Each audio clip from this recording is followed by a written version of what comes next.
Kamamshi! Pregnancy update muna sa inyo. So, today, I'm on my first trimester. 11 weeks na ako. 3 months na siya. 3 months na siya. And sa mga bago po dito sa channel ko, this is my third pregnancy. Opo. Pangatlo na to. Pangatlong baby ko na to. So, papakita ko muna sa inyo yung aking tummy at 3 months. So, eto na siya at 3 months. Ayan. Parang busog lang. Ayan. Parang bil-bil na parang busog. So, hindi pa talaga siya halata. Talagang hindi pa ako mukhang buntis. So, ayan. Talagang, kung hindi ko sasabihin sa mga tao na buntis ako, eh, hindi talaga nila malalaman na buntis ako. And, share ko muna sa inyo yung aking first trimester journey. Yung aking nararamdaman, ganun. Kasi, sailan ngayon ang pagbubuntis ko, mga kamamshi. Opo, unlike dun sa dalawang boys, nung buntis ako, never akong sumuka. Pero ngayon, minsan paggabi, ayoko na lang mag-toothbrush paggabi, mga kamamshi, sa totoo lang. Kasi nga, pag nag-toothbrush ako, suka talaga, mga mi, yung mga kinain ko nung tanghali, dinner. Isusuka ko talaga siya, promise. Tapos, nahihirapan ako kasi after kong sumuka, gutom na naman ako. Tapos, yun nga, may mga kanin sa ilong ko. Ang hirap niyang kunin. Kaya, may time na pag parang ina-acid, hindi ko maintindihan. Siguro, hindi lang ako yung nakaka-experience nito. Pero kasi, sa dalawang anak ko, yung nabuntis ako, hindi ko to naramdaman nung first trimester. Kasi, as in, parang wala lang. Parang wala lang, ganun. Pero ang ayoko noon sa dalawang boys ko is ano siya, yung ayoko yung mga amoy ng ginigisang sibuyas, bawang. Pero ngayon, hindi ako maarte sa ganun, sa amoy ng pagkain. Hindi ako maarte. Kaya lang, ayoko lang yung tain ng pusa. Kasi may pusa kami dito. So, masalan ako. Nahusuka ako pag naamoy ko yung tain ng pusa. Kaya, yung yaya helper, sinasabi ko pag tumae, kunin agad. Ganun, para di ko maamoy. And ayoko rin yung amoy ng Del na purple. Ayoko, talagang susuka ako. Tapos yung feeling ko ngayon, mga kamamshi, nung 1 month, kasi di ba 1 month na ako, 1 month pregnancy, hindi ko pa kasi alam na buntis ako noon. So, nakakapag-tennis pa ako, nakakapag-exercise pa ako. So, hindi pa ako nakakaramdam. Nung magto 2 months na, doon ako nakaka-feel na kapag nagte-tennis ako, ang bilis kong hingalin, ang bilis kong mapagod. So, ganun siya. So, buntis na pala ako hanggang sa nag-PT na ako, nag-positive. So, yun na nga. Tapos, doon ako naka-feel ng parang, hindi ko alam, akala ko una ina-acid lang ako. Pero, gutom ako. Pero ina-acid ako. Feeling ko nasusuka ako, pero gutom ako. Pero ayaw kong kumain. Kasi nga, masusuka ako. Ang weird talaga pag pag first trimester, ang weird.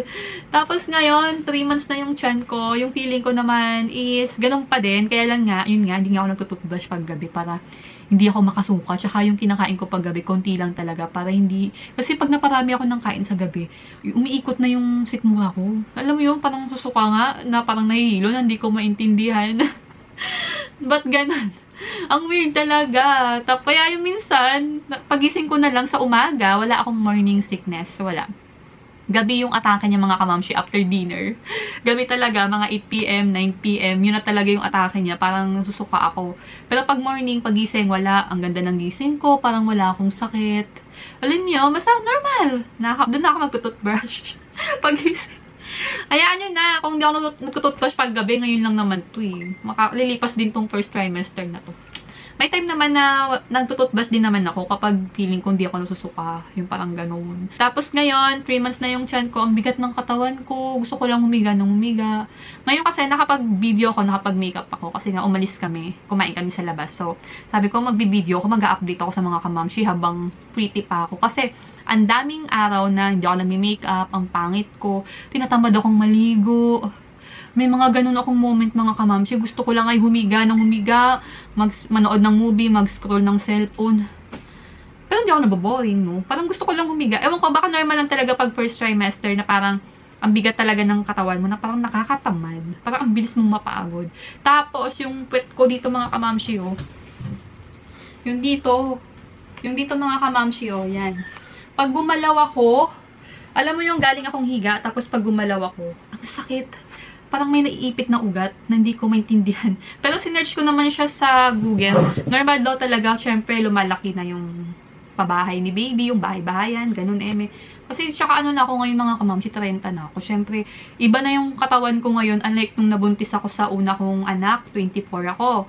Yung pangalawa naman na pagbubuntis ko, 27 ako. So, 5 years. 5 years yung gap ngayon. Ngayon, 31 na ako. 'Di ba? 30 na tayo. Kaya yung katawan natin ay medyo hindi na ganun kahalakas.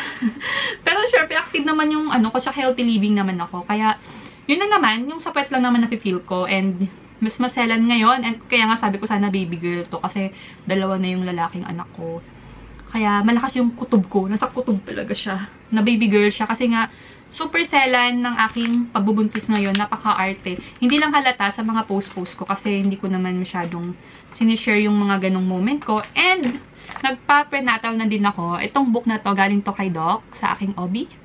Ayan. So, binigyan niya na rin ako ng gamot. May mga ano na, may mga gamot na. Vitamins, binigyan niya ako ng pampakapit, folic acid, yun lang. Tsaka milk. Milk. Bumili na rin ako ng gatas. Yung ngayon, yung gatas ko, Anmam. Anmam na chocolate. Kasi yun yung gusto ko ngayon. Kasi ayoko ng milk talaga, yung white. Ayoko siya. Tapos, binigyan din ako ni Doc ng gamot na para hindi masuka-suka. Kasi mga mamshi, bigla din ako nahihilo. Tapos, ang bilis kong makatulog paghapon. Dati, hindi ako natutulog paghapon na. Pero ngayon, after lunch, mga alauna, alas 2, antok na antok ako. Hindi ko alam kung bakit. Kahit wala naman akong ginawa. Hindi naman ako puyat. Wala. Higa lang ako. Tapos maya-maya tulog na ako agad. Pala tulog ako. Tapos gigising naman ako. Mga 1 hour lang naman. 1 hour nap, 2 hours nap. Usually 1 hour, tapos gising na naman ako. Parang nahihilo ka lang na hindi mo alam ba't ka nahihilo, tapos parang gusto mo lang matulog. Kahit hindi ka naman puyat. Ganon yung moment ko ngayon sa pangatlong to. Ganon yung trip niya sa akin. Pinag-tripan ako ng anak ko sa tiyan, mga kamamshi. Tapos, hate na hate ko yung food na mga Korean food. Dati kumakain kasi ako ng Korean food. Ngayon hindi. Ayoko. Yung favorite ngayon ni baby, inasal na chicken. Manok. Pero after kong kumain ng manok, isusuka ko lahat yung manok na yun. May topak siya. May topak yung anak ko sa tiyan. Gustong-gusto ko yung manok na inasal, di ba? Di, sarap-sarap ng kain ko, no? Kain akong kanin. Ang sarap, parang di ko alam, pero gustong-gusto ko lang kumain.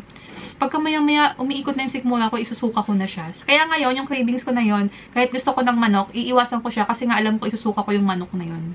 Yung inasal na manok. Yung barbecue yung manok. Ganon siya. Pero next week ay meron akong test. Ito siya. May HIV test na. Sa dugo-dugo to. Sa pagbubuntis to. Hindi ko na alam kung anong meaning nito. Pero i-update ko kayo. Next week na lang, no? Next week naman yung balik ko kay Doc. And sinare ko lang yung nararamdaman ko ngayon sa aking first trimester. And lahat naman ata nakaka-feel talaga ng ganitong weird. And yung emotional, yun. Mabilis ako umiyak ngayon. Iyakin ako. Pero hindi naman lagi. Parang mabilis lang akong umiyak. Mabilis ako ma-hurt. Pero ganun talaga pag buntis. Pag buntis tayo, lahat tayo may topak. Hindi ko alam bakit ganun. And yung skin ko, gagawa ko ng ibang video sa skincare ko, no? Kasi masyadong mahaba tong video. Palat ko ngayon, wala naman ako mga acne-acne. Normal pa din yung skin ko, wala namang nagbago. And mukha namang di ako pumangit, no? Sabi nga nila, ang blooming ko daw mga kamamshi kasi nga, baka daw babae ito. Pero daw naniniwala kasi yung kay Calix, blooming din ako nun. Lalaki siya, diba? Pero sana nga babae ito. Sana ay magdilang anghel kayong lahat mga kamamshi sa aking gender, baby gender. So, update ko kayo next week ulit. Magpapatest pa ako ng dugo-dugo sa aking first trimester. May HIV, may urinalysis, may RPR. Basta i-update ko kayo next week dito. And nagpa-ultrasound na pala ako mga kamamshi. Papakita ko sa inyo. 7 weeks to, yung ultrasound ko last. Ayan siya. So, maliit pa si baby dito. 7 weeks pa lang. Wala pa siya dito ang placenta. Egg pa lang siya dito. And so far, as of now, healthy si baby sa loob. Sabi naman ni Doc sa akin. Healthy si baby and thank you kay Lord. And sana, 7 weeks pa to ngayon kasi 11 weeks na ako. And sana, healthy pa din si baby. Syempre, diba, pag buntis tayo mga kamamshi, hindi talaga natin maiwasan yung parang nag-overthink tayo palagi. That's normal. It's okay. It's okay to worry. Pero, wag lang kayo magpa-stress masyado.